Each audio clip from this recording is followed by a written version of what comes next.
Grace and peace to you as I bring you yet another daily feast from Feasting on the Word.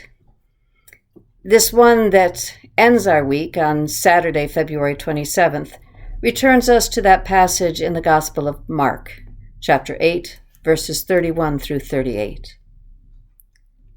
Then Jesus began to teach them that the Son of Man must undergo great suffering and be rejected by the elders, the chief priests, and the scribes, and be killed, and after 3 days rise again. He said all this quite openly. And Peter took him aside and began to rebuke him. But turning and looking at his disciples, he rebuked Peter and said, "Get behind me, Satan, for you are setting your mind not on divine things, but on human things." He called the crowd with his disciples and said to them, "If any want to become my followers, let them deny themselves and take up their cross and follow me. For those who want to save their life will lose it. And those who lose their life for my sake and for the sake of the gospel will save it. For what will it profit them to gain the whole world and forfeit their life? Indeed, what can they give in return for their life?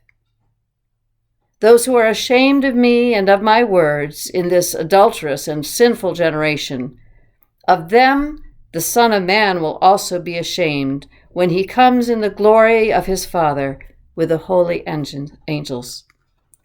Here ends this reading of God's holy word. And here are some thoughts on it. The church that rightly lifts high the cross all too often neglects the narrative of faith articulated in Jesus' teaching here. That discipleship involves giving up our own lives through sacrificial love, leading to the surprising and ultimately saving discovery that in giving we have received. We know this, of course. We preach it on occasion and sometimes even live it out, too. Frequently, the final words of worship, our benedictions to the congregation, our exhortations to go forth to love and to serve God. But the absence of permanent symbols of Jesus' call to take up our own crosses, to be his disciples by taking full responsibilities for going ourselves on the sacrificial journey that Jesus pioneered, perhaps helps to explain why churches become preoccupied with membership and not with discipleship.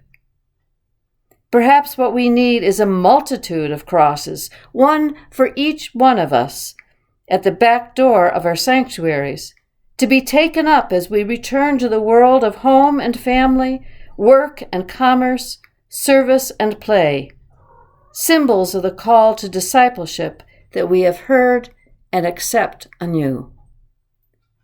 Those are the thoughts of Paul C. Shoup.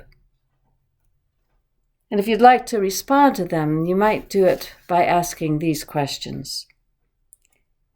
How have you received love through giving? How have you received love through receiving? I leave you with a prayer.